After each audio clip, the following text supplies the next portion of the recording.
শাপলা চত্বরে মারা গেছে অ্যাটলিস্ট কমপক্ষে, এবং এটা তারা আইডেন্টিফাই করতে সক্ষম হয়েছে। 5ই মে মতিঝিলের শাপলা চত্বরে রাস্তাগুলো সব বন্ধ করে দিয়ে, পাতি নিভাই দিয়ে ক্লিয়ারিং অপারেশন চালানো হলো।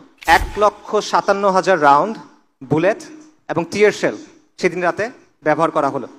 হুকুমদাতা ছিল খুনি হাসিনা। হত্যাকাণ্ডে অংশ নিল কারা? র্যাব, বিজিবি, পুলিশ এবং যুবলীগ। হাসিনা সংসদে দাঁড়ায় বলছিল যে ওরা রং মেখে শুয়েছিল ওখানে, কেউ মারা যায় না ওখানে। এটা তারা বলল যে 61 জন মানুষ শাপলা চত্বরে মারা গেছে অ্যাটলিস্ট কমপক্ষে। শাপলা কেবলমাত্র শাহবাগের প্রতিক্রিয়া না, শাপলা কেবল একদিনের আন্দোলন না, শাপলা হলো ফিরিঙ্গিদের চাপায় দেওয়া সেকুলার ব্যবস্থার বিরুদ্ধে, ফিরিঙ্গিদের চাপায় দেওয়া নিজামের বিরুদ্ধে বিদ্রোহ করে নিজামে ইসলাম কায়েম করার তামান্না।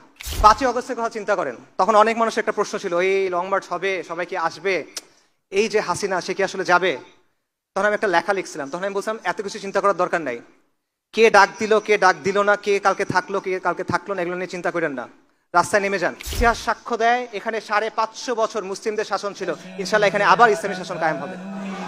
রাখছে তোমারি ভাই, মিটাবে জুলুম চিরতরে, তাকে কোথা খুঁজে বলো পাই। বিসমিল্লাহ ওয়াসসালাতু ওয়াসসালামু আলা রাসূলিল্লাহ ওয়া আলা আলিহি ওয়া সাহবিহি ওয়া সাল্লামা তাসলিমান কাসীরা, আম্মা বাদ। রাব্বি ইশরাহ লি সাদরি ওয়া ইয়াসসির লি আমরি ওয়াহলুল উকদাতাম মিন লিসানি ইয়াফকাহু কওলি। আসসালামু আলাইকুম ওয়া রাহমাতুল্লাহি ওয়া বারাকাতুহু। আলহামদুলিল্লাহ, আমরা আজকে সবাই এই মজলিসে সহি সালামতে এসে উপস্থিত হতে পারছি, এজন্য আমরা মহান আল্লাহ শুকরিয়া আদায় করি। আল্লাহ সুবহানাহু ওয়া তাআলা না চাইলে এটা সম্ভব হতো না, এটা আল্লাহ সুবহানাহু ওয়া তাআলার রাহমা, এটা আল্লাহ সুবহানাহু ওয়া তাআলার নিয়ামত, তাই আমরা আল্লাহ শুকরিয়া আদায় করি আলহামদুলিল্লাহ। আমরা আয়োজক ভাইদের শুকরিয়া জানাই, তারা অনেক সময় নিয়ে, অনেক কষ্ট করে, অনেক পরিশ্রম করে এই অনুষ্ঠানের আয়োজন করছেন। আল্লাহ যেন তাদের উত্তম জাযা দেন। এবং আমি আপনাদেরকেও শুকরিয়া জানাই, আমার সামনে আপনারা যারা আছেন। আজকে একটা ছুটির দিন, বাংলাদেশের মানুষ ছুটির দিনে ঘুরতে পছন্দ করে, পরিবারের সাথে সময় কাটাতে পছন্দ করে। আপনারা সেটা না করে এখানে আসছেন, এটা ডেফিনেটলি দিনের জন্য ভালোবাসা থেকে, এই উম্মার জন্য, এই কওমের জন্য, এই দিনের জন্য ভালোবাসা থেকে।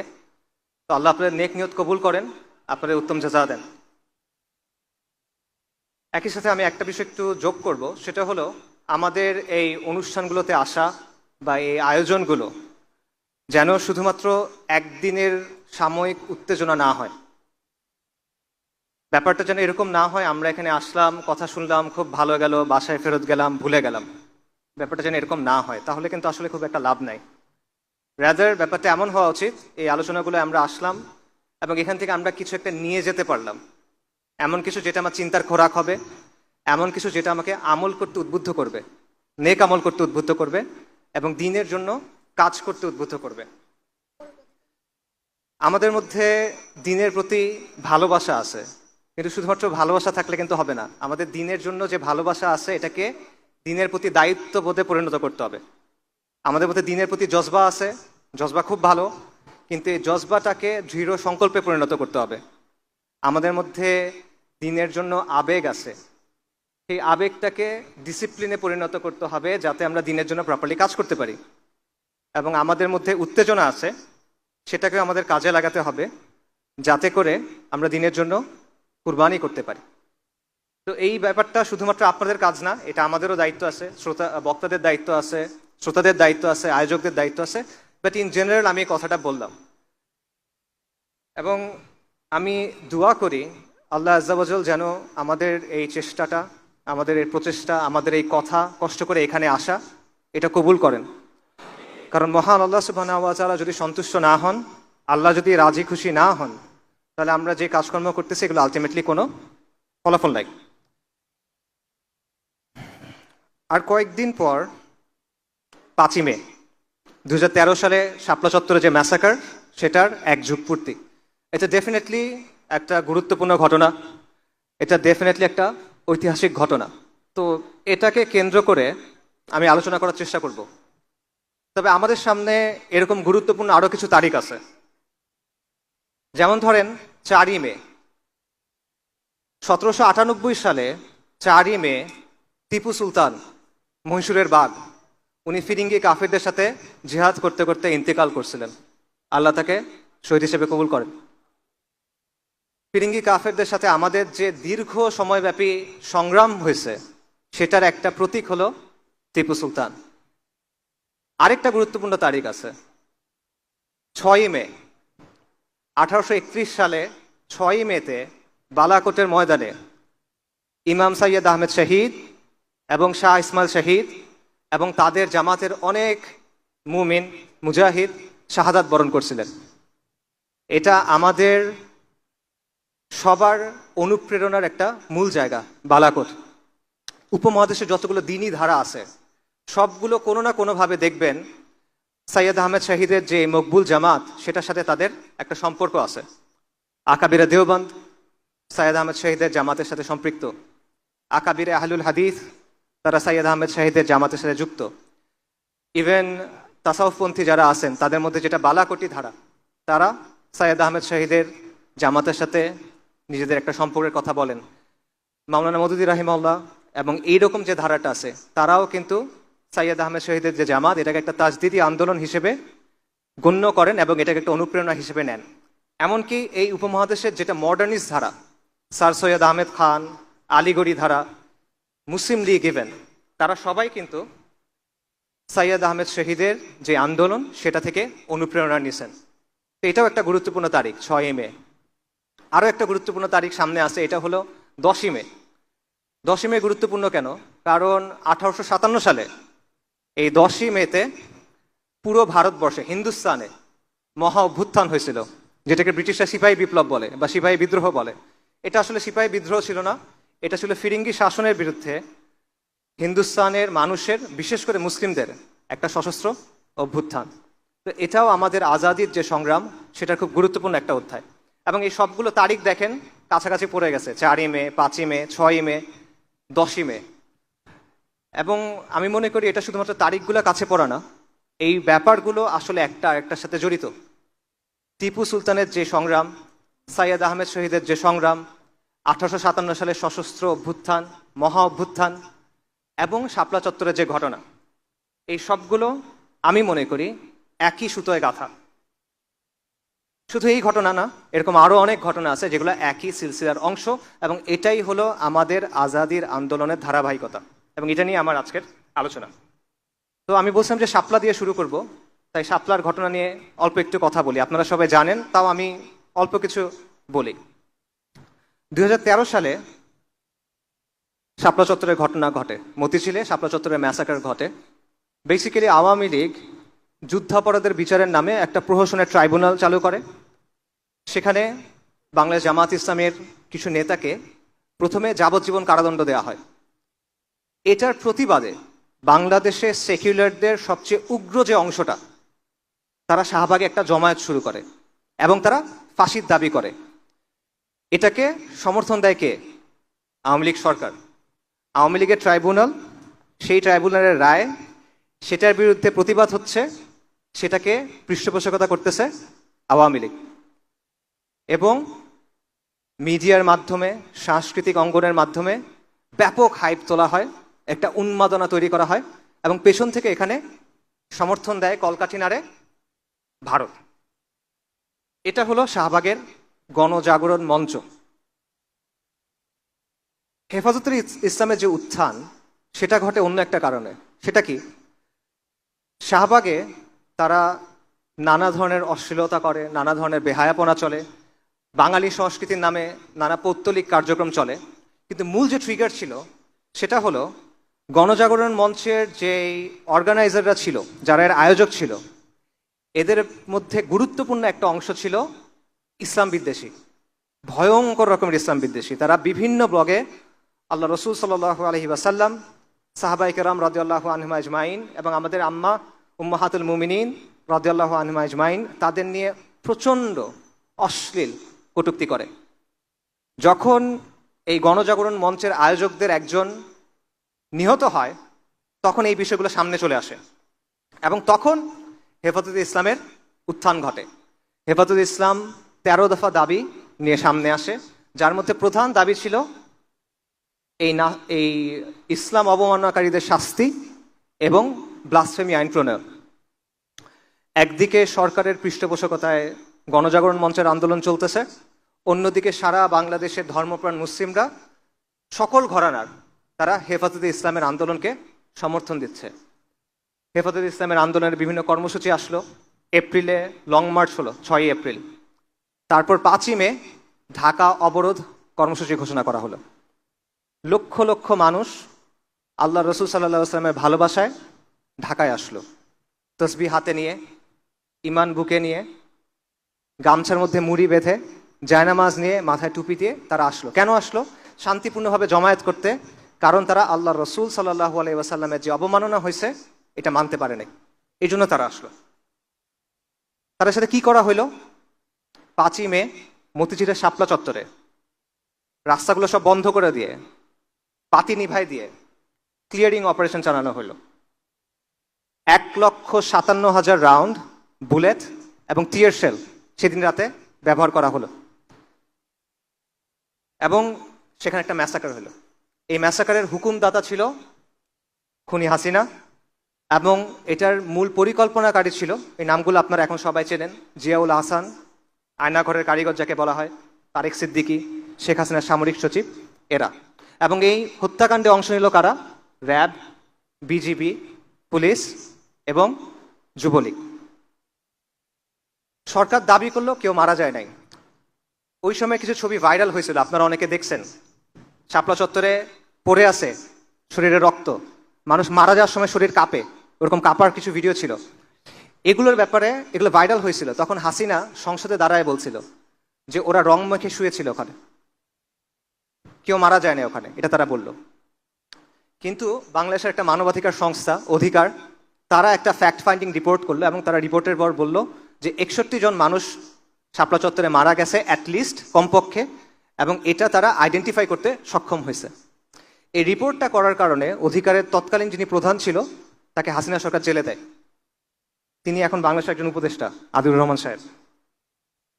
কিন্তু ওই দিন আসলে কতজন মারা গেছিল এটা এখনো পর্যন্ত নিশ্চিতভাবে বলা যায় না। সম্প্রতি একটা তথ্য পাওয়া গেছে, সেটা হলো 13 সালের মে মাসে আঞ্জুমান মফিদুল ইসলাম, এটা নাম শুনছেন আপনারা, বেওয়ারিশ লাশ দাফন করে। 13 সালের মে মাসে তারা 260 থেকে 270টা অতিরিক্ত বেওয়ারিশ লাশ দাফন করছে। অর্থাৎ 13 সালের মে মাসের আগে এবং পরে অ্যাভারেজে প্রতি মাসে তারা 90 থেকে 110টা বেওয়ারিশ লাশ দাফন করত। কিন্তু ওই মাসে তারা লাশ দাফন করছে 367টা, অর্থাৎ প্রায় 260 থেকে 270টা বেশি ওই মাসে। তাহলে অধিকারের ওখানে আমরা পাচ্ছি 61, এখানে পাচ্ছি 60 বা 260 বা 270, তার মানে 300-র বেশি, অ্যাটলিস্ট 300-র বেশি মুমিন মুসলমান সেদিন সেখানে জীবন দিয়েছেন, আর তারা শহীদ কবুল করেন। এটার প্রতিক্রিয়া কি হয়েছিল? সুরঞ্জিত সেনগুপ্ত, আওয়ামী লীগের মন্ত্রী, সংসদে দাঁড়ায় বলছিল হেফাজত সুবহানাল্লাহ বলতে বলতে পালায় গেছে।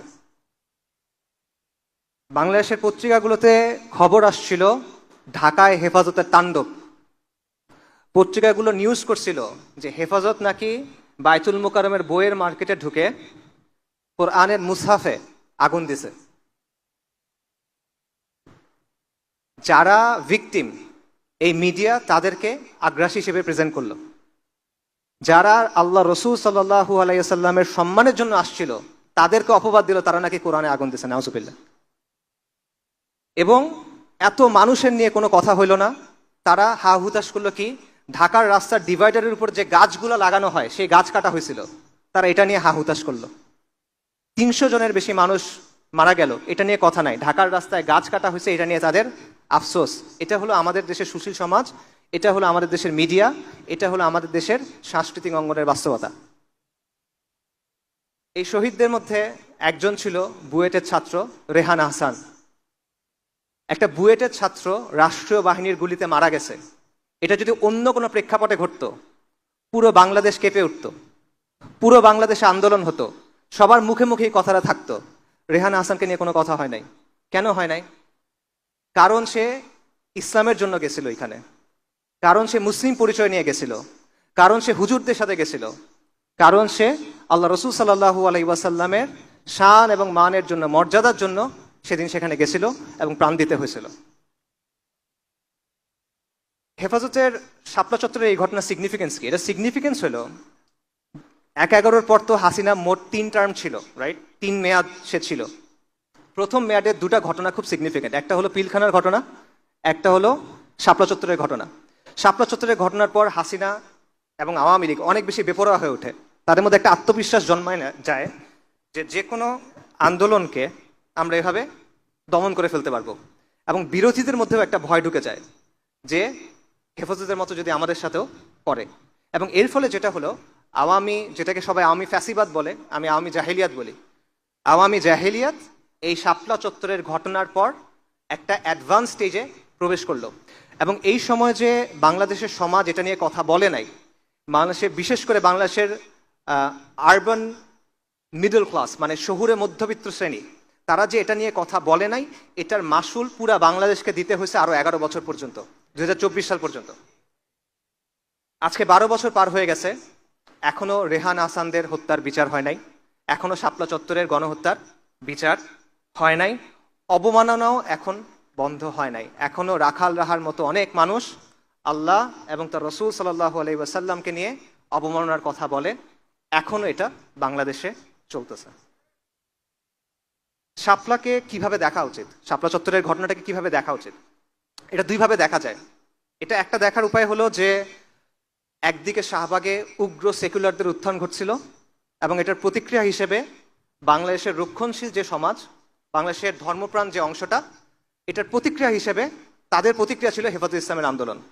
এটা হলো একটা দৃষ্টিভঙ্গি, এবং এই আন্দোলনটাকে হাসিনা মোকাবেলা করার জন্য প্রচণ্ড রাষ্ট্রীয় শক্তি ব্যবহার করছিল, যে কারণে এই ম্যাসাকার ঘটছে। এটা হলো একটা দৃষ্টিভঙ্গি। কিন্তু আমি ব্যাপারটা এভাবে দেখি না।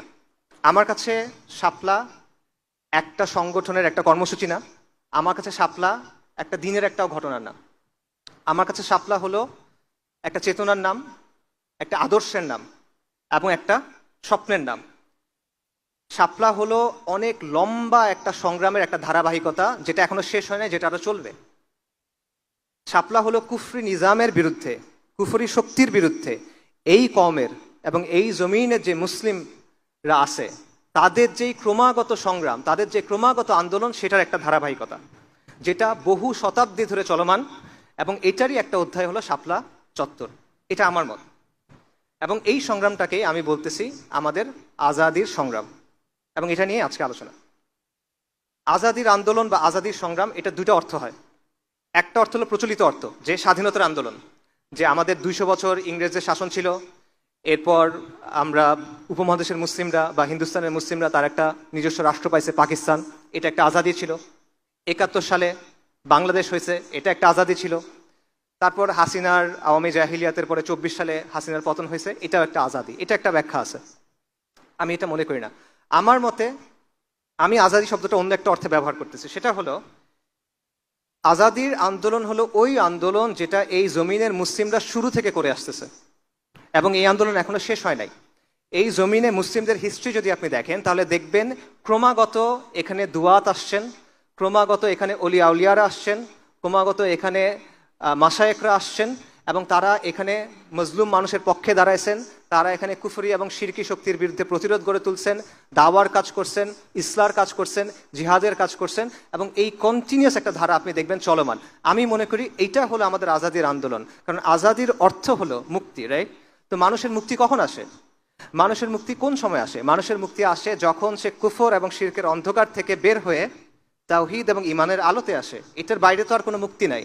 এটার বাইরে দুনিয়াবি সেন্সে অনেক মুক্তি আছে, কিন্তু আলটিমেট যে সেন্স, চিরন্তন যে অর্থ, সেই অর্থে মুক্তি তো এটাই। বাংলা, এই বঙ্গভূমিতে, মুসলিম বঙ্গে কন্টিনিউয়াসলি যে ওলামায়ে কেরাম আসছেন, মুজাদ্দিদগণ আসছেন, দায়ীগণ আসছেন, তারা কিসের জন্য এতগুলো কষ্ট করছেন? তারা কিসের জন্য এত কাজ করছেন? কাদেসিয়ার যুদ্ধের একটা বিখ্যাত ঘটনা আছে, আপনারা সবাই জানেন। ইসলামী খিলাফা যখন পারস্য সাম্রাজ্যকে আক্রমণ করলো, মহাবীর রুস্তম, তার সামনে মুসলিমদের একজন প্রতিনিধি গেলেন। প্রতিনিধির নাম হলো সাহাবী রবি ইবনে আমর রাদিয়াল্লাহু আনহু। রুস্তম তাকে জিজ্ঞেস করলেন যে তোমরা এখানে কেন আসছো, কি চাও তোমরা মুসলিমরা? উনি তখন বললেন, আমাদেরকে আল্লাহ পাঠাইছেন, আমরা আসছি মানুষকে মানুষের গোলামি থেকে বের করে এক আল্লাহর গোলামির দিকে নেয়ার জন্য। আমরা আসছি মানুষকে দুনিয়ার সংকীর্ণতা থেকে বের করে দুনিয়া এবং আখিরাতের প্রশস্ততার দিকে নেয়ার জন্য। আমরা আসছি ধর্মের অন্যায় এবং অবিচার থেকে মানুষকে দিন ইসলামের আদল এবং ইনসাফের দিকে আনার জন্য। আল্লাহ আমাদেরকে পাঠাইছে তার দিন সহ যেন সমগ্র মখলুকের কাছে আমরা এই দিনের দাওয়াত নিয়ে যাই। এই জন্যই সাহাবায়ে কেরাম পুরো বিশ্বে দাওয়াত নিয়ে ছড়ায় পড়ছিলেন। এই জন্যই বারবার এই ভূমিতে মুজাদ্দিদগণ আসছেন, দায়ীগণ আসছেন, মাশায়েখগণ আসছেন। এই জন্যই তো তারা কাজ করে গেছেন। তো এটাই হলো ওই ধারা, এটাই হলো ওই সিলসিলা যেটার কথা আমরা বলতেছি। আমরা জাতি রাষ্ট্রকেন্দ্রিক যেই স্বাধীনতা সেটার কথা আমি বলতেছি না, আমি বলতেছি জাহেলিয়াতের অন্ধকার থেকে দ্বীন ইসলামে আসার যে স্বাধীনতা সেটার কথা। এবং এই আজাদির আন্দোলন চলমান, এটা এখনো শেষ হয় নাই। জাতি রাষ্ট্রকেন্দ্রিক আজাদির আন্দোলন শেষ হয়ে গেছে, এটা আপনি বলতে পারেন, কিন্তু দ্বীন ইসলামের জন্য যে আন্দোলন, সেই আন্দোলন এখনো শেষ হয় নাই। এই আন্দোলন কখন শেষ হবে? যখন আমরা মানুষের বাদ মতবাদ ফেলে দিয়ে এক আল্লাহর কালামের দিকে যাব, যখন আমরা তন্ত্রমন্ত্র ফেলে দিয়ে কোরআনের শাসনের দিকে যাব, যখন আল্লাহর জমিনে গায়রুল্লাহ শাসন বাদ দিয়ে আমরা এক আল্লাহর যে বিধান সেটা যখন কায়েম হবে, তখন এই আন্দোলন শেষ হবে। তার আগ পর্যন্ত এই আন্দোলন চলমান থাকবে। তো সেই আন্দোলনের কথা আমি বলতেছি। তো এখানে একটা কথা বলে রাখি, আজকে আমি কি আলোচনা করবো এটা নিয়ে যখন কথা হচ্ছিল, তখন অর্গানাইজার ভাইরা আমাকে বলতেছিলেন যে আলোচনায় আদব এবং আখলাক নিয়ে কিছু নাসিহা করার জন্য। এটা আসলে আমার কাছে একটু খারাপ লাগছে। আদব আখলাক নিয়ে আলোচনা করাটা খারাপ লাগার কিছু না, এটা তো দ্বীন ইসলামের অংশ। অবশ্যই এটা নিয়ে অনেক আলোচনা হবে। নবী সাল্লাল্লাহু আলাইহি ওয়াসাল্লামের হাদিস আছে, মুয়াত্তা মালিকে আসছে, যেটার বক্তব্যটা হলো এরকম যে নবী সাল্লাল্লাহু আলাইহি ওয়াসাল্লামকে পাঠানো হয়েছে সুন্দর চরিত্রকে পরিপূর্ণতা দেওয়ার জন্য। তা আদব এবং আখলাক, সুন্দর আদব এবং আখলাক, এটা তো দ্বীন ইসলামের অংশ, অপরিহার্য অংশ। এটা সবসময় আমাদের আলোচনার মধ্যে থাকবে, এটা নিয়ে কোনো সমস্যা নাই। এটার জন্য আমার খারাপ লাগে নাই। আমার খারাপ লাগছে কারণ ভাইরা এই কথাটা বলতেছেন, কারণ ভাইরা মনে করতেছেন যে ভাইরা এখানে আসবেন তাদের জন্য এই নসিহতটা একটু বিশেষভাবে গুরুত্বপূর্ণ, এবং এটা বাস্তব। কারণ আমরা দ্বীনের কথা বলি, আমরা দ্বীনের বিজয়ের কথা বলি, আমরা দ্বীনের জন্য কাজের কথা বলি, কিন্তু আমাদের আচার আচরণের ক্ষেত্রে, আমাদের কথার ক্ষেত্রে, আমাদের আখলাকের ক্ষেত্রে নবী সাল্লাল্লাহু আলাইহি ওয়াসাল্লামের সুন্নাহর উপস্থিতি অনেক সময় থাকে না। আমরা কথা বলার সময় অনেক সময় উগ্র হয়ে যাই। আমরা অনেক সময় মানুষের উপর এমন একটা ইলজাম দেই, একটা অভিযোগ দেই, যেটা আসলে জাস্টিফাইড না। এগুলো কোনোটাই তো নবী সাল্লাল্লাহু আলাইহি ওয়াসাল্লামের সুন্নাহর সাথে মেলে না। এগুলো তো কোনোটাই একজন মুসলিমের সিফাত হওয়া উচিত না, কিন্তু বারবার আমাদের থেকে এটা হয়। এটা তো বাহ্যিক সুন্নাহ।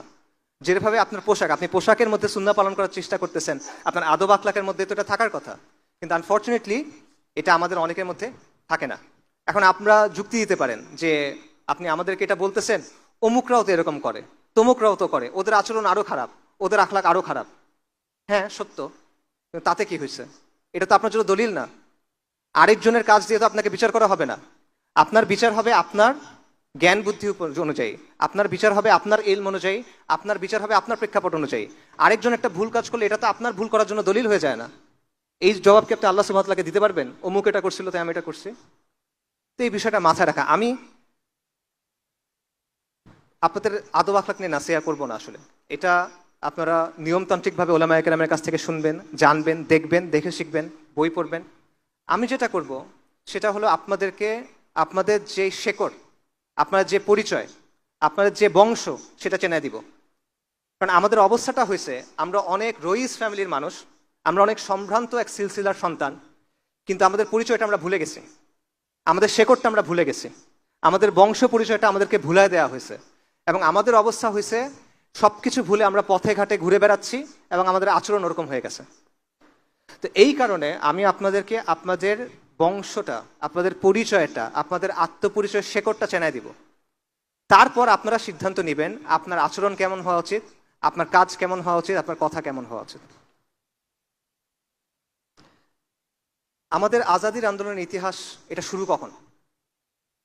আমরা জানি যে বাংলায় মুসলিম শাসন শুরু হলো ইখতিয়ার উদ্দিন মোহাম্মদ বিন বখতিয়ার খিলজির যে অভিযান, তারপর 1203-এর পর। কিন্তু এর বহু আগে বাংলায় কিন্তু ইসলাম আসছে। কত আগে?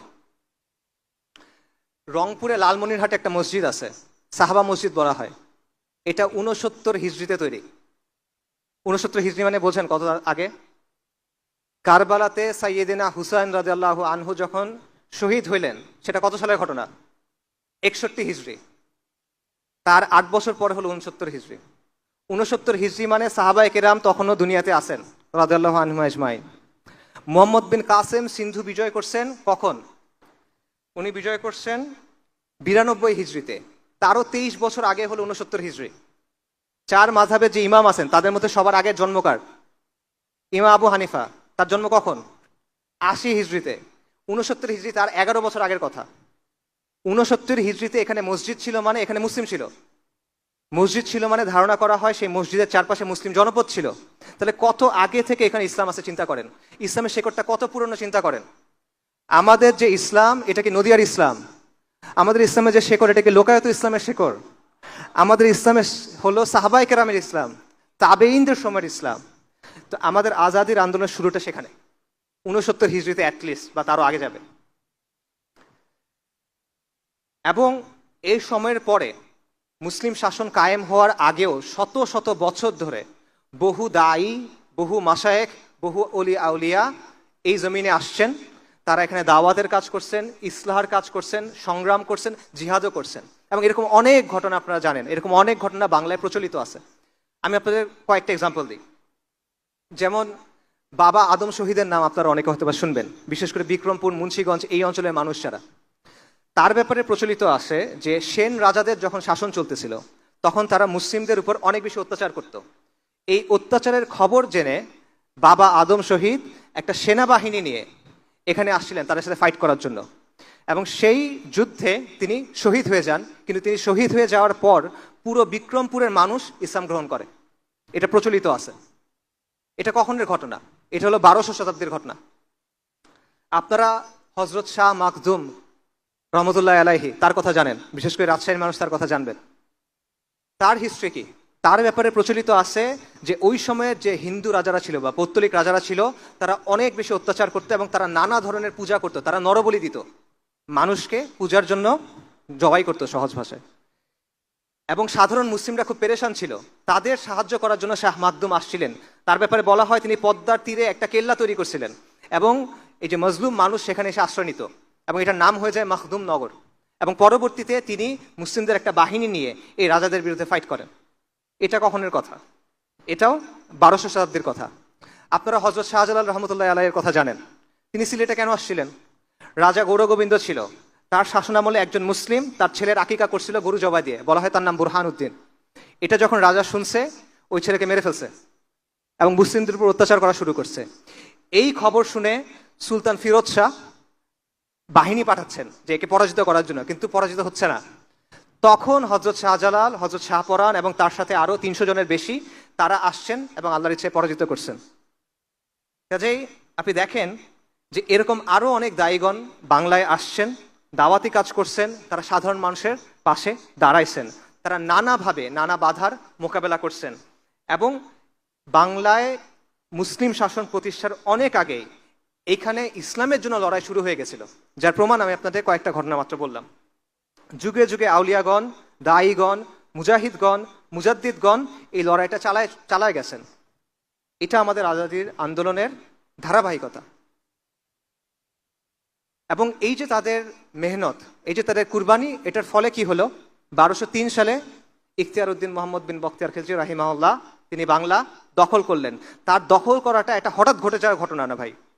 এটা হলো এই যে দীর্ঘ মেহনত, এই যে দীর্ঘ কষ্ট, এই যে দীর্ঘ কুরবানি, এটার ফলে এই অঞ্চলটা উর্বর হয়েছিল ইসলামের জন্য। এবং এটা যখন উর্বর হয়েছে তখন বাইরে থেকে যখন সাহায্য আসছে, আলহামদুলিল্লাহ এখানে মুসলিমরা কর্তৃত্ব অর্জন করছে। এবং এর 100 বছরের মধ্যে সমগ্র বাংলা মুসলিম শাসনের অধীনে চলে আসছে। এবং বাংলায় 550 বছর মুসলিমদের শাসন ছিল। সুলতানি আমল ছিল, তারপর শেরশাহর কিছু শাসন ছিল, 12 ভূঁইয়ার শাসন ছিল, মুঘল আমলে সুবা বাংলা ছিল, তারপর বাংলার নবাবদের শাসন ছিল। এবং এই সময়টা ছিল এই ভূখণ্ডের সবচেয়ে সমৃদ্ধ সময়। এই সময়টা ছিল যখন বাংলা ছিল পুরো পৃথিবীর একটা কসমোপলিটন হাব। এখন যেমন মানুষ ইউরোপে যায়, এখন যেমন মানুষ ব্যবসার জন্য আমেরিকাতে যায়, তখন মানুষ এখানে আসতো। ইবনে বতুতার বিখ্যাত লেখা আছে রেহলা, সেখানে উনি এই বাংলার ব্যাপারে আলোচনা করছেন। উনি বলতেছেন যে এটার মতো জায়গায় আমি আর দেখি নাই। এখানে যে যত ডাইভার্স, এত বিভিন্ন পণ্য পাওয়া যায় এটা আমি আর কোথাও দেখি নাই, এত কমে কোথাও পাওয়া যায় এটা আমি দেখি নাই। একজন ফ্রেঞ্চ পর্যটক আছে, সে বলছে বাংলা হলো প্রাচুর্যের জায়গা, প্রাচুর্যের জমি। এখান থেকে যে পরিমাণ জিনিস রপ্তানি হয় আর কোনো জায়গা থেকে আমি দেখিনি এত জায়গা জিনিস রপ্তানি হতে। এটা ছিল এই বাংলা। ব্রিটিশরা যখন ভারতবর্ষে ঢুকলো, আক্রমণ করলো, মোগল আমলে পুরো বিশ্বের জিডিপির 25% ছিল হিন্দুস্তানের, এবং হিন্দুস্তানের সবচেয়ে সমৃদ্ধ জায়গা ছিল বাংলা। এটা ছিল মুসলিম শাসনের অবস্থা। কিন্তু এরপর কি হলো? এরপর হলো আমাদের লাঞ্ছনার অধ্যায়, যেটা শুরু হলো, যেটা এখনো চলতেছে। 1757 সালে আপনারা জানেন পলাশির যে যুদ্ধ হলো, সেই যুদ্ধে নবাব সিরাজউদ্দৌলা পরাজিত হলো। পরাজয়ের পিছনে অনেক কারণ ছিল। মীর জাফর, জগৎ শেঠ, তাদের গাদ্দারির একটা ভূমিকা ছিল। পাশাপাশি এই শাসক শ্রেণীর নিজেদের ভেতরকার অবক্ষয়, এটারও একটা ভূমিকা ছিল। এবং এর মাধ্যমে আমাদের উপরে ফিরিঙ্গি কাফেরদের যে শাসন, এটা চেপে বসলো এবং আমাদের লাঞ্ছনার একটা অধ্যায় শুরু হলো, যেটা আজ 300 বছর হইতে চলতেছে, প্রায় 250 বছর হয়ে গেছে। এটা এখনো চলমান এবং এই শাসনটা আমাদেরকে ভেঙে চুরে দিল। হিন্দুস্তানে মুসলিমদেরকে আর কেউ পরাজিত করতে পারে নাই। এটা ইতিহাস ঘুরে দেখবেন, একবার মুসলিমরা এখানে কর্তৃত্ব অর্জন করার পর পৌত্তলিক শক্তি আমাদেরকে পরাজিত করতে পারে নাই। মাঝে মধ্যে কিছু কাজকর্ম করছে, বাট তাদেরকে মোকাবেলা করা গেছে। কিন্তু আমাদের পরাজিত করছে ফিরিঙ্গি কাফেররা, এবং তারা আমাদের পুরো সমাজ, আমাদের রাজনীতি, আমাদের অর্থনীতি, আমাদের শিক্ষা ব্যবস্থা সব ধ্বংস করে দিছে। কিভাবে ধ্বংস করছে? আমি যে ছোট ছোট কিছু এক্সাম্পল দেই। আমাদের গ্রামগুলো স্বনির্ভর ছিল, আমাদের গ্রামের সমাজগুলো স্বনির্ভর ছিল, তারা এটা পুরোপুরি ভেঙে দিল। তারা কি করলো? ইচ্ছা মতো ট্যাক্স ছাপাই দিল। এবং আগে গ্রামগুলো এক হয়ে ট্যাক্স দিত, মানে পুরো গ্রাম একসাথে ট্যাক্স আদায় করত। এখন তারা ঘরে ঘরে আলাদা করে ট্যাক্স নেওয়া শুরু করলো। এবং আগে পণ্য দিয়ে ট্যাক্স আদায় করা যেত, কৃষক তার ধান দিয়ে ট্যাক্স আদায় করবে। এখন হলো যে না, মুদ্রা দিয়ে ট্যাক্স আদায় করতে হবে। এইভাবে গ্রামের যে স্বনির্ভর অর্থনীতি ছিল সেটা ভেঙে গেল। তারা আমাদের কাছ থেকে ট্যাক্স নিত, সেই ট্যাক্সের টাকা দিয়ে আমাদের বানানো জিনিস কিনতো কম দামে। যেমন মসলিন, আপনারা জানেন ঢাকাইয়া মসলিনের বিখ্যাত জিনিস পুরো পৃথিবীতে খ্যাতি ছিল। নামমাত্র মূল্যে তারা এটা কিনে নিত, তারপর তারা এটা ব্রিটেনে পাঠাইতো, সেখানে তারা মুনাফা করত।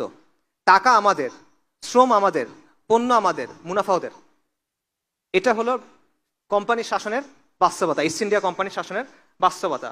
এবং এটাকে অনেক ঐতিহাসিক বলছে এটা হলো ডাকাতির শাসন। যেমন মার্কস বলছে এটা হলো নেকেড প্লান্ডার, মানে নগ্ন লুটপাট। এবং আমেরিকান একজন ঐতিহাসিক আছেন রেজিনাল্ড রেইনল্ডস, সে বলতেছে এটা হলো robbery in the name of commerce, বাণিজ্যের নামে ডাকাতি। এই কাজটা তারা এখানে করছে। এবং এটার ফলে কি হয়েছে? যেই জায়গাটা ছিল হিন্দুস্তানের সবচেয়ে সমৃদ্ধ জায়গা, যেখানে 550 বছর মানুষ দারিদ্র কি চিনত না, সেখানে একের পর এক দুর্ভিক্ষ হওয়া শুরু করলো। যার মধ্যে বিখ্যাত একটা দুর্ভিক্ষ হলো 76-এর মনন্তর, ইংরেজি 1770 সালে এটা ঘটে। 76-এর মনন্তর, বাংলা হিসেবে বাংলা মাসে 1176। এবং এটা পুরোপুরি মানব সৃষ্ট একটা দুর্ভিক্ষ ছিল। কোম্পানি ফসল হওয়া মাত্র জোর করে নিয়ে গেছে, রপ্তানি করে দিচ্ছে, তারপর চড়া মূল্য দিয়ে দিচ্ছে। সাধারণ মানুষ কিনতে পারতেছে না। কেন পারতেছে না? ওই যে লুটপাট করছে আগে, কিনতে পারতেছে না। এর ফলে কি হলো? মানুষ মারা গেল। কত মানুষ মারা গেল? জনসংখ্যার 1/3, 1.5 কোটি মানুষ মারা গেল। ওই সময়কার ইংরেজদের গভর্নর জেনারেল ওয়ারেন হেস্টিংস বলতেছে প্রতি 16 জনে 6 জন মানুষ মারা গেছে। জনসংখ্যার 1/3 মানুষ মারা গেছে। ইংরেজদের যারা হিস্টোরিয়ান, তারা বলতেছে বাবা মা খাবার জন্য সন্তান সন্ততিদের বিক্রি করে দিছে, তাও খেতে পারতেছে না। এবং তারা বলতেছে মানুষ মৃতদেহের শরীর থেকে মাংস নিয়ে খাইছে। এটা হলো কোম্পানির শাসনের বাস্তবতা। এটা, এবং এই সময়ে তারা মজমাস্তি করতেছে।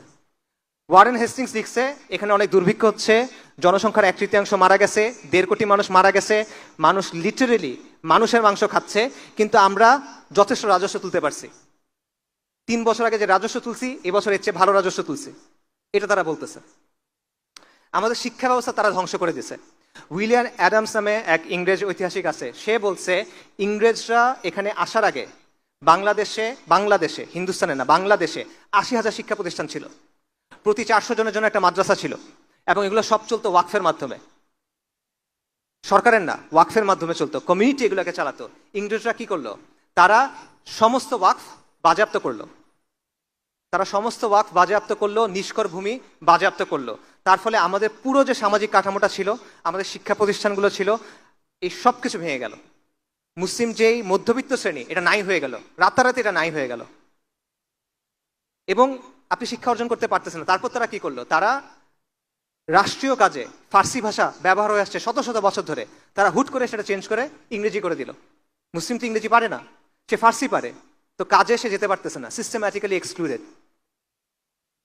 এবং তারা নতুন একটা জমিদার শ্রেণী তৈরি করলো, চিরস্থায়ী বন্দোবস্ত সূর্যাস্ত আইন, এটা আপনারা অনেকে নিশ্চয়ই পড়ছেন। এটার মাধ্যমে মুসলিম যেই অভিজাত শ্রেণী ছিল এটাকে মুছে দেয়া হলো, এবং সেটার জায়গায় নতুন একটা জমিদার শ্রেণী তৈরি করা হলো। এই নতুন জমিদার শ্রেণী কারা? এরা হলো যাদের নাম হলো দেব, যাদের নাম হলো মিত্র, যাদের নাম হলো বসাক, যাদের নাম হলো শীল। এরা হলো সেই নতুন জমিদার শ্রেণী। কালকে পর্যন্ত যারা মুসলিমদের অধীনে ছোট ছোট চাকরি করত, এরা এখন মুসলিমদের উপর জমিদার হয়ে গেল, এবং এরা কোম্পানির জুনিয়র পার্টনার হিসেবে, ইংরেজদের জুনিয়র পার্টনার হিসেবে আমাদের উপরে শোষণ চালাতে লাগলো। তো এই হলো একটা ছোট্ট সামারি যে ফিরিঙ্গি কাফেরদের শাসনের ফলে আমাদের এখানে কি অবস্থা হয়েছে। 1757 সালে রাজনৈতিক পরাজয়, সামরিক পরাজয়, তারপর চিরস্থায়ী বন্দোবস্ত 1793-এ সূর্যাস্ত আইন, এটার মাধ্যমে মুসলিম অভিজাত শ্রেণী ধ্বংস হয়ে গেল, শিক্ষা ব্যবস্থা ধ্বংস হয়ে গেল, ওয়াকফ নিষ্কর ভূমি সব তারা নষ্ট করে দিল, আমাদের পুরা সমাজকার ধ্বংস হয়ে গেল।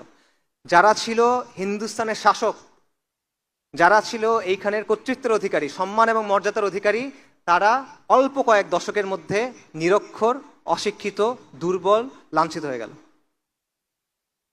এটা হলো আমাদের লাঞ্ছনার অধ্যায়। এবং একজন আইরিশ দার্শনিক আছে, এডমন্ড বার্গ, বিখ্যাত দার্শনিক, সে বলছে যে কোম্পানি বা ফিরিঙ্গিদের যে শাসনটা এখানে ছিল এটা হলো আ রুল অফ ভায়োলেন্স অ্যান্ড অপ্রেশন, সহিংসতা আর জুলুমের শাসন, আর টাইরানি দ্যাট নেভার রেস্টেড, নিরন্তর স্বৈরাচার, নিরন্তর অত্যাচার।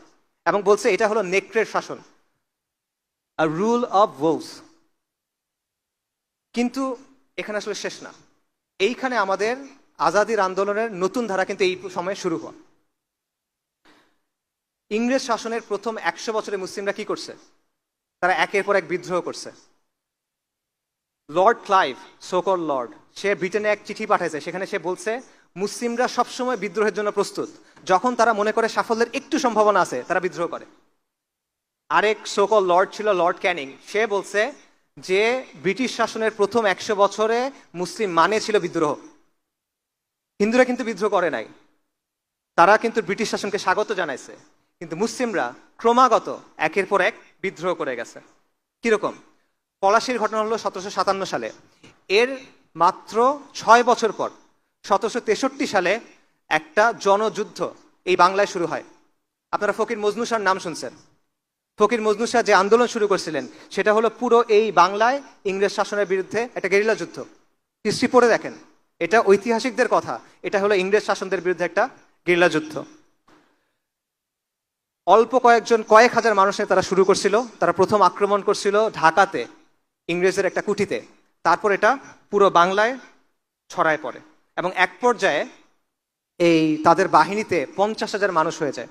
এবং ফকির মজনু শাহর পরিচয় কি এটা কিন্তু কেউ নিশ্চিত না এখনো পর্যন্ত। খুব ইন্টারেস্টিং ব্যাপার, এই আন্দোলন 1763 থেকে শুরু করে 1800 সাল পর্যন্ত চলছে, 38 বছর বা 37 বছর, প্রায় 4 দশক ধরে চলা একটা আন্দোলন। এটাকে শুরু করলো, তার পরিচয়টা কেউ জানে না এখনো, ইংরেজরা তার পরিচয় সংরক্ষণ করে নাই। কিন্তু অনেক ঐতিহাসিক বলেন যে তার পরিচয় হলো নূর উদ্দিন মোহাম্মদ বাকির জং, যিনি একটা মোগল শাহজাদা, এটা অনেকে দাবি করে থাকেন।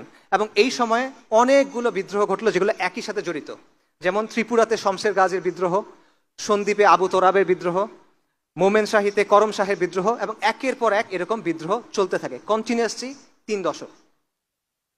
এই সময়টায় যখন বাংলায় ফকির মজনু শাহর নেতৃত্বে এই লড়াই চলতেছে বা তার অনুসারীরা লড়াই করতেছে, তখন 1798 সালে মহীশূরে টিপু সুলতান, মহীশূরের বাঘ, ইংরেজদের বিরুদ্ধে জিহাদ করতেছেন, এবং তিনি এই জিহাদে শহীদ হয়ে গেলেন। তিনি যখন শহীদ হয়ে গেলেন তখন তাকে যে পরাজিত করছিল সেই ইংরেজ বাহিনীর প্রধান ছিল কর্নওয়ালিস। কর্নওয়ালিস যখন কলকাতায় আসলো তখন কলকাতার যারা ধনিক শ্রেণী, কলকাতার যারা জমিদার, কলকাতার যারা বাবুরা, তারা কি করলো? তারা তাকে একটা স্বাগতম জানাইলো, তারা তার জন্য একটা অনুষ্ঠান করলো, তারা তার জন্য বাংলা এবং ফরাসিতে একটা মানপত্র লিখে দিল। এটা ছিল বাস্তবতা।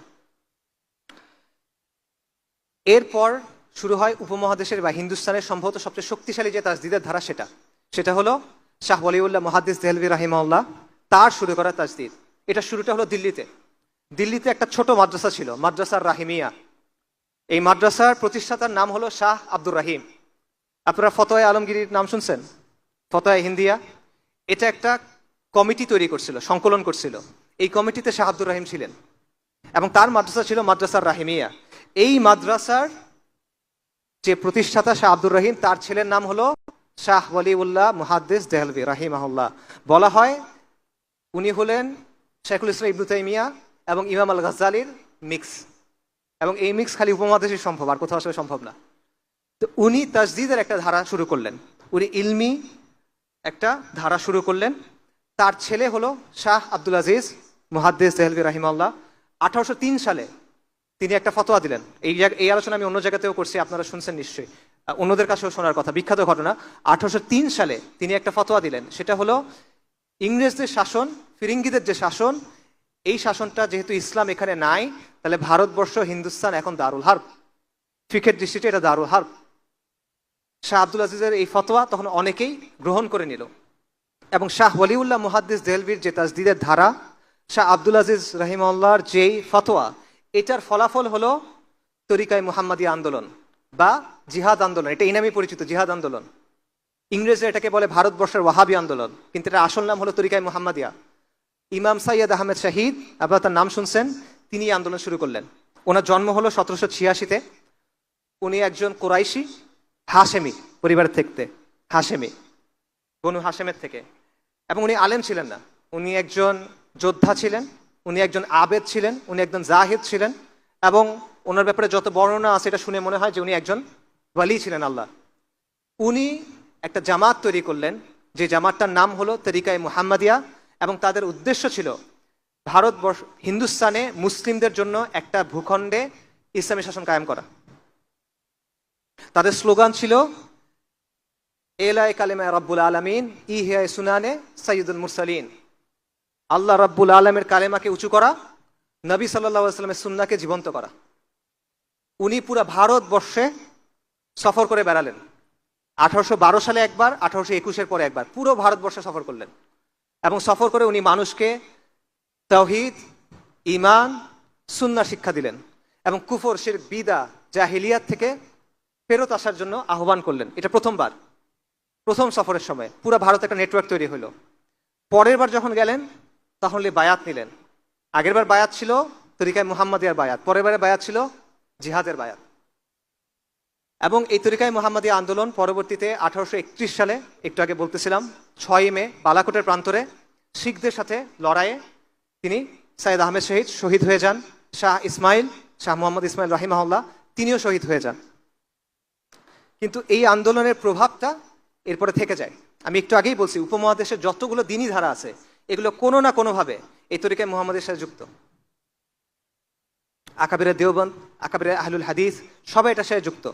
হাজী ইমদাদুল্লাহ মুহাজির মাক্কি রাহিমাহুল্লাহ, আকাবিরে দেওবন্দ, তার ব্যাপারে বলা হয় তার বয়স যখন 3 বছর, তখন তাদের গ্রামে সাইয়্যেদ আহমেদ শহীদ আসছিল, এবং সাইয়্যেদ আহমেদ শহীদের কোলে তাকে দেয়া হয়েছিল। উনি তার কাছে বায়াত করছিলেন, এবং তিনি শাহ মোহাম্মদ ইসহাকের কাছে শিখছিলেন, যিনি শাহ আব্দুল আজিজের নাতি।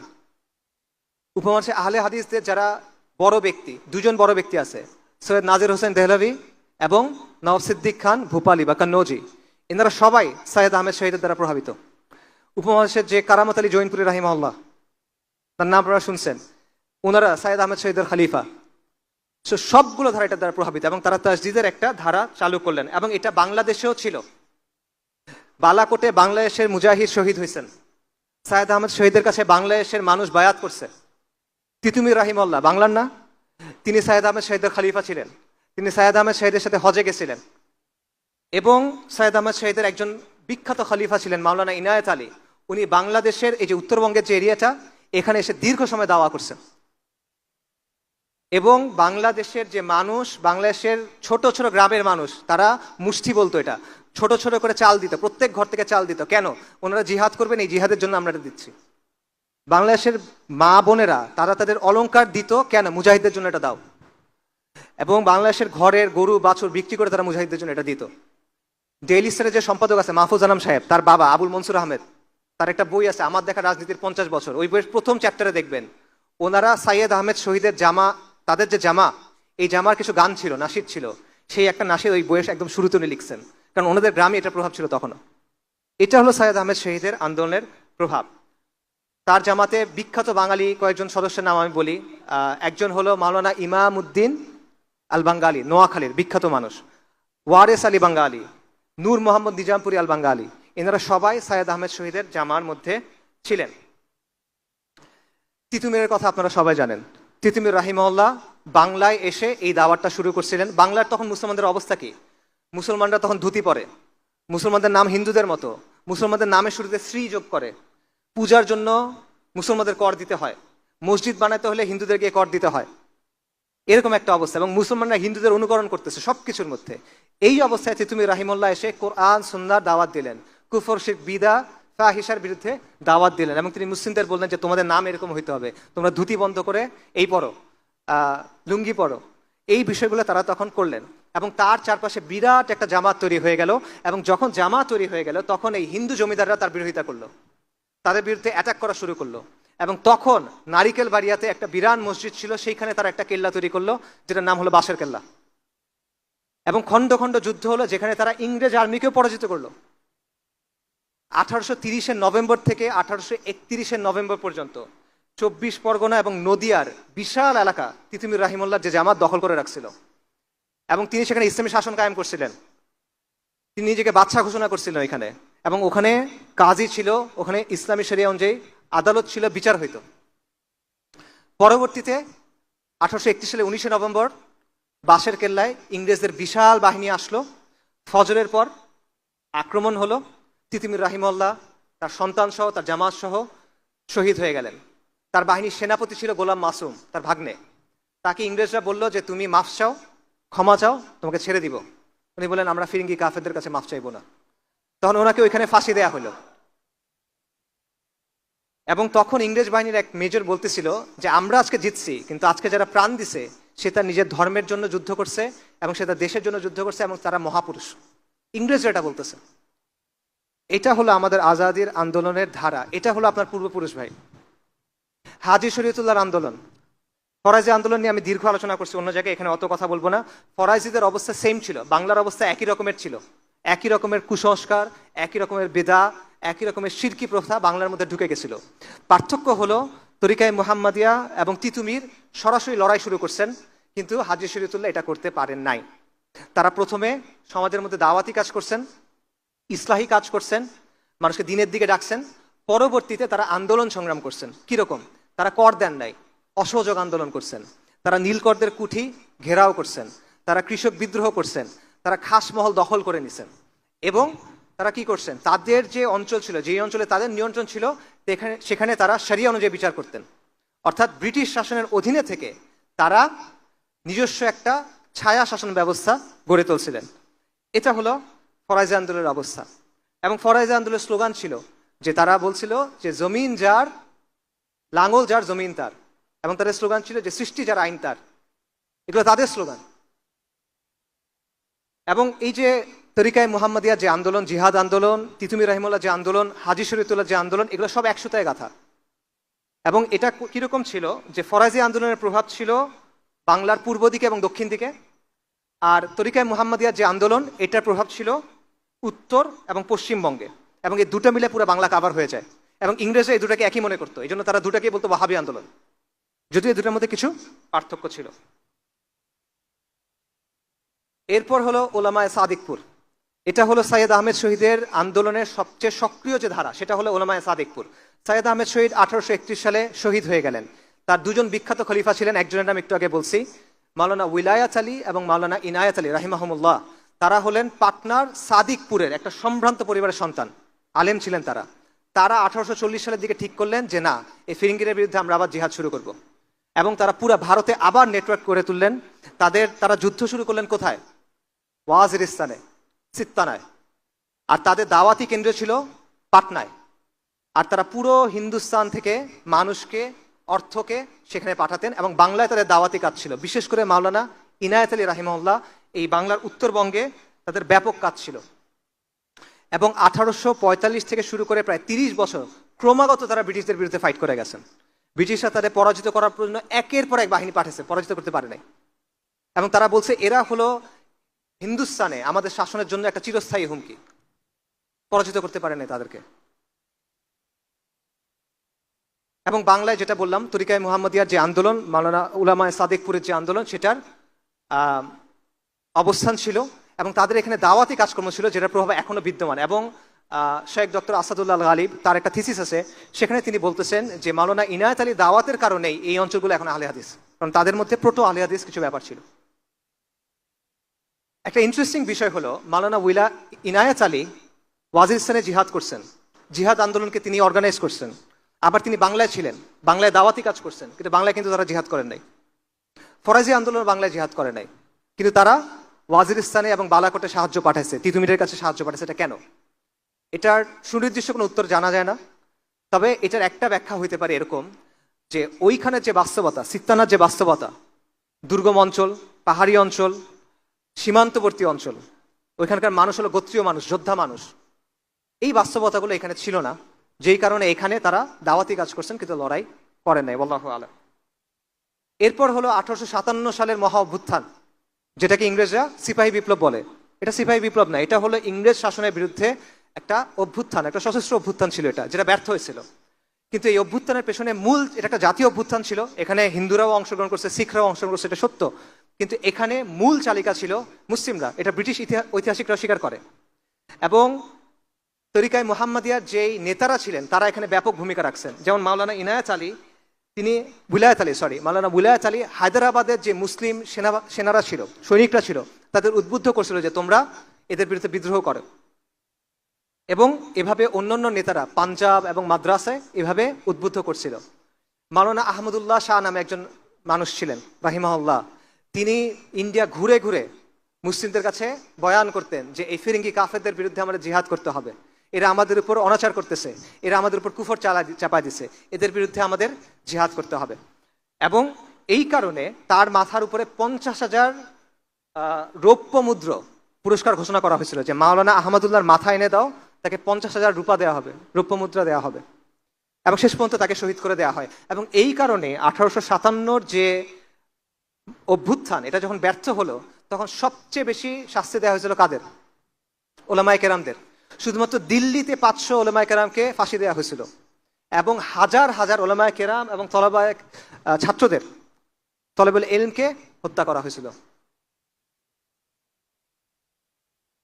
শামেলির কথা আপনারা জানেন, 1857 সালের কথা। উত্তরপ্রদেশে একটা জায়গা আছে শামেলি, সেই জায়গাতে ব্রিটিশরা পালায় যায়, মুসলিমরা রাস্তায় বের হয়ে আসে, এবং 3-4 মাসের মতো এখানে মুসলিমদের শাসন ছিল।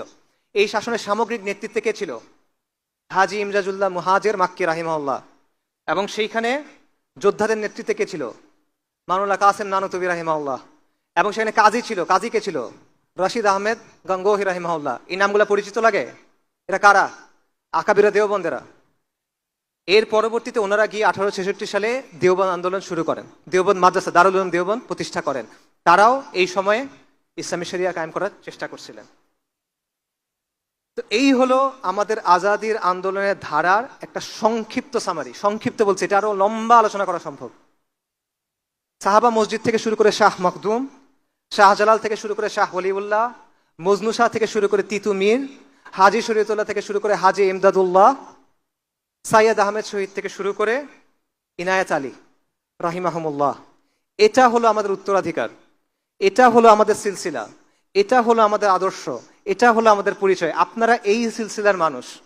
আমাদের কাছে ইসলামটা এসে পৌঁছাইছে, আজকে এসে আমরা এখানে আলোচনা করতেছি, অবশ্যই এটা আল্লাহ আজ্জা ওয়া জাল্লার ইচ্ছা, বাকি এই মহান মানুষদের কুরবানি, এই মহান মানুষদের ত্যাগ তিতিক্ষার কারণে।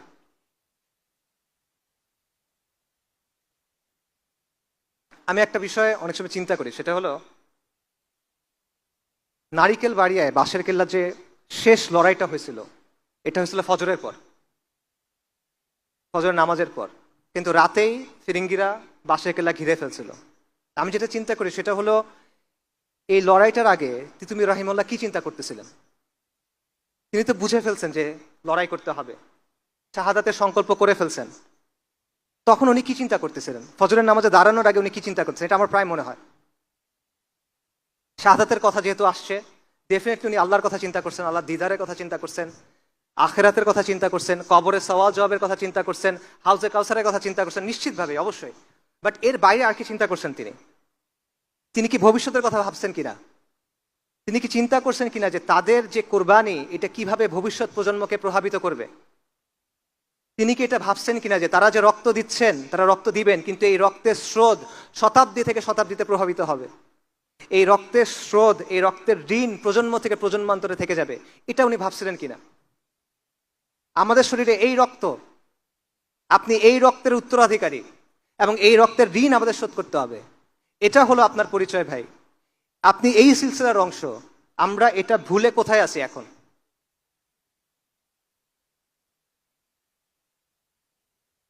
চিন্তা করে দেখেন, ওনারা যদি দেখতো যে এত কুরবানির পর আজকে মুসলমানের ছেলেরা তারা কাফেরদের অনুকরণ করতেছে, তারা মুশরিকদের অনুকরণ করতেছে, তাদের কাছে আসলে কেমন লাগতো? চিন্তা করে দেখেন যে তারা যদি দেখতে, ওদের কথা বাদ দেন, যারা দিনের কথা বলে, যারা দিনকে বিজয়ী করার স্বপ্ন দেখে, তাদের আচার আচরণের মধ্যে নবী সাল্লাল্লাহু আলাইহি ওয়াসাল্লামের সুন্নাত নাই, তাদের আদব আখলাকের মধ্যে নবী সাল্লাল্লাহু আলাইহি ওয়াসাল্লামের সুন্নাত নাই, দিনের জন্য সিরিয়াসনেস নাই, খালি জজবা আছে, সাময়িক উত্তেজনা আছে, এটা যদি তারা দেখতেন তাদের কাছে কেমন লাগতো?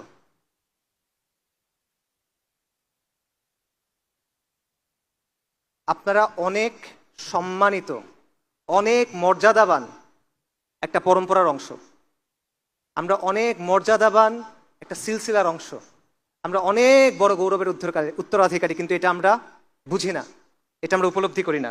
এই জিনিসটা ভাই আমরা উপলব্ধি করার জন্য চেষ্টা করি।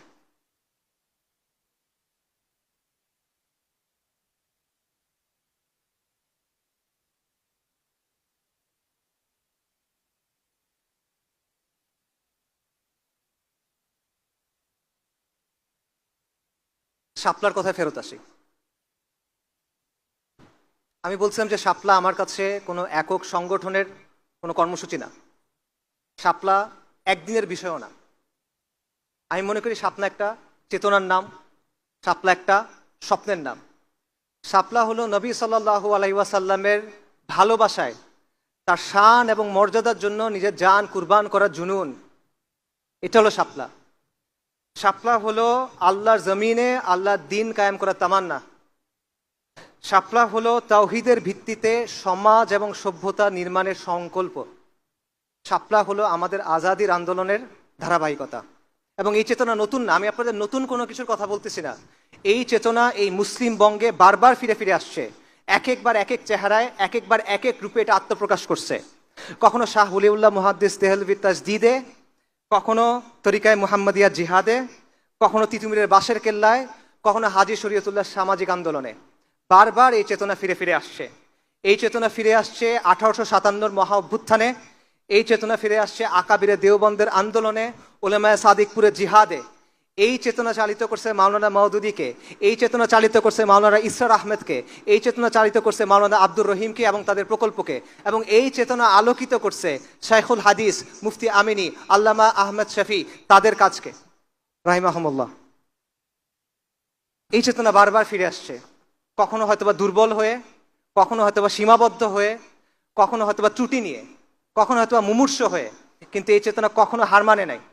শত শত বছরে যে উত্থান পতন ঘটছে, কখনো এই চেতনা হার মানে নাই, বরং বন্দিত্ব, নির্বাসন, নির্যাতন এই সব কিছু উপেক্ষা করে রক্তের নদী পার হয়ে লাশের পাহাড় ঠেলে এই চেতনা বাংলায় এসে বলে গেছে লাব্বাইক ইয়া আল্লাহ লাব্বাইক। শাপলা কেবলমাত্র শাহবাগের প্রতিক্রিয়া না, শাপলা কেবল একদিনের আন্দোলন না। শাপলা হলো ফিরিঙ্গিদের চাপায় দেওয়া সেকুলার ব্যবস্থার বিরুদ্ধে, ফিরিঙ্গিদের চাপায় দেওয়া নিজামের বিরুদ্ধে বিদ্রোহ করে নিজামে ইসলাম কায়েম করার তামান্না। এমন একটা সভ্যতা কায়েম করার তামান্না যেখানে সমাজের ভিত্তি হবে ঈমান এবং ইসলামী মূল্যবোধ, যেখানে ব্যক্তি থেকে শুরু করে শাসন সবকিছু তাওহীদের ভিত্তিতে বিন্যস্ত হবে, এবং যেখানে শাসনের ভিত্তি হবে শরিয়া, আইনের উৎস হবে আল্লাহর কিতাব। যতদিন এই কওমের মধ্যে তাওহীদি চেতনা থাকবে, যতদিন এই মুসলিম বঙ্গের মানুষের মধ্যে ঈমান থাকবে, ততদিন এই চেতনা বারবার সামনে আসবে। কখনো মক্তব থেকে আসবে, কখনো মাদ্রাসা থেকে আসবে, কখনো স্কুল কলেজ বিশ্ববিদ্যালয় থেকে আসবে, কখনো গ্রামের মাটি থেকে আসবে, কখনো এই শহরের কংক্রিটের জঙ্গলের ভেতর থেকে আসবে। কিন্তু প্রজন্ম থেকে প্রজন্মে এই আন্দোলন চলবে, হাত থেকে হাতে মশাল ঘুরবে, কিন্তু আমাদের আজাদির আন্দোলন চলমান থাকবে। এবং যতদিন পর্যন্ত এই অঞ্চলের মানুষের মধ্যে ঈমান থাকবে, তাওহীদের অনুসারীরা এই মাটিতে খুঁটি গেড়ে বলবে লাব্বাইক ইয়া আল্লাহ লাব্বাইক। এই আন্দোলন চলবে যতক্ষণ পর্যন্ত এই জমিনে আল্লাহর দিন কায়েম না হয়, এবং ইনশাআল্লাহ এই জমিনে আল্লাহর দিন কায়েম হবে।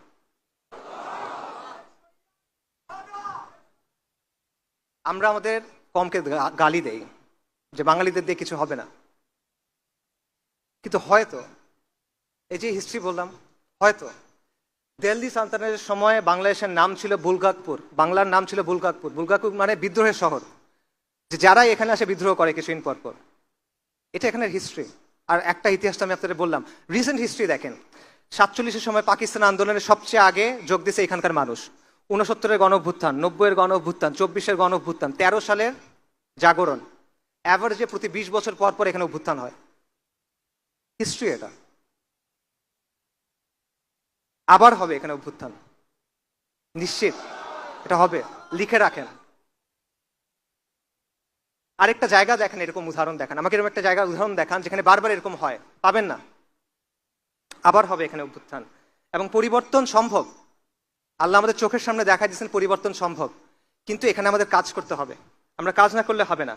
আমরা মনে করি যে আরেকজন কেউ এসে কাজটা করে দিবে, আমরা আরেকজনের জন্য অপেক্ষা করি, এভাবে হবে না। আমাদের সক্রিয় হতে হবে, আমাদের নামতে হবে, আমাদের কাজ করতে হবে, তাহলে হবে।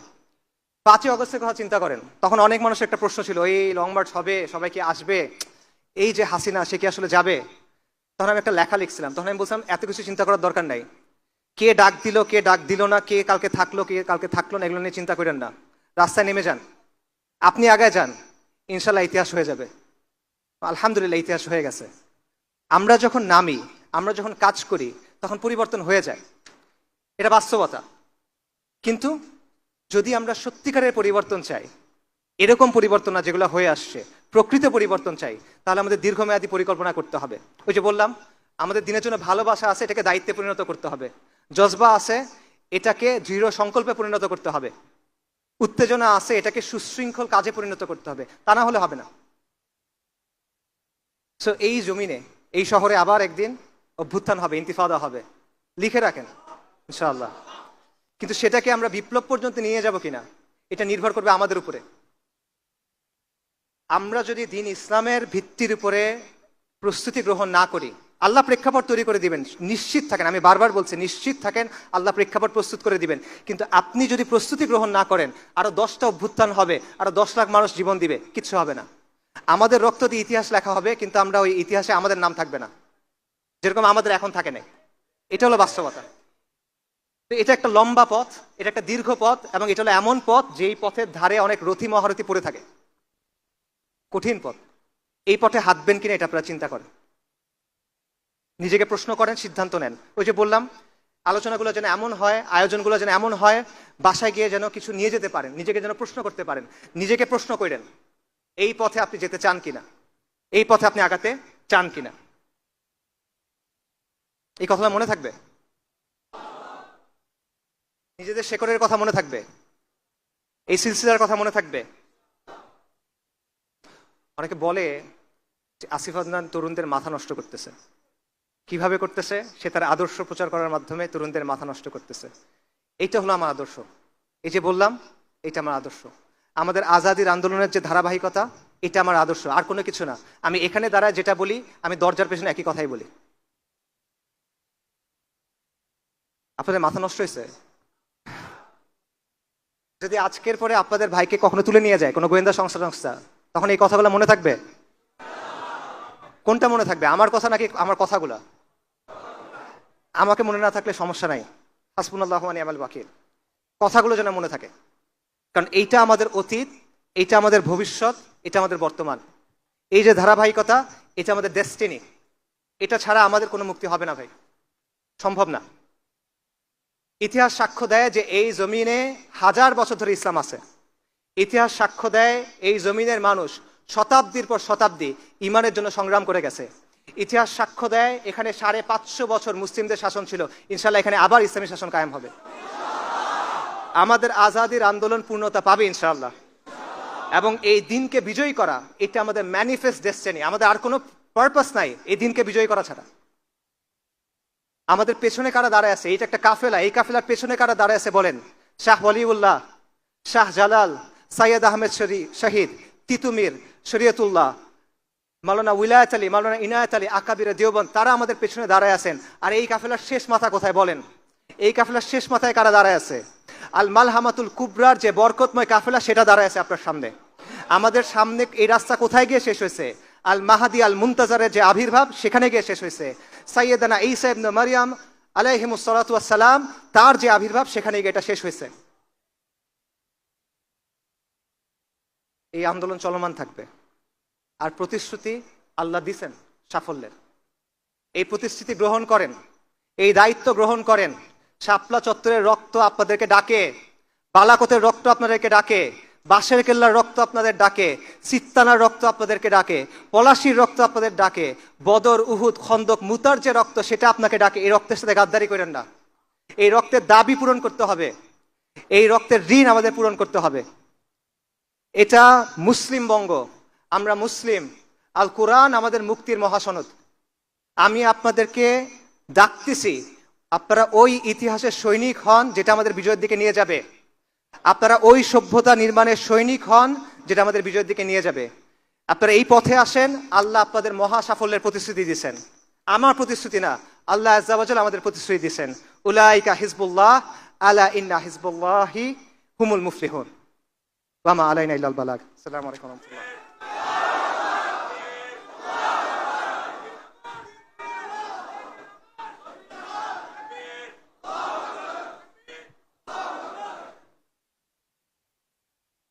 तकबीर तकबीर।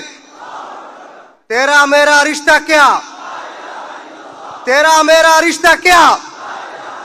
ए दिन अमर, ए दिन अमर, सबीलुना सबीलुना, तरीकुना तरीकुना, इम्मा शहादा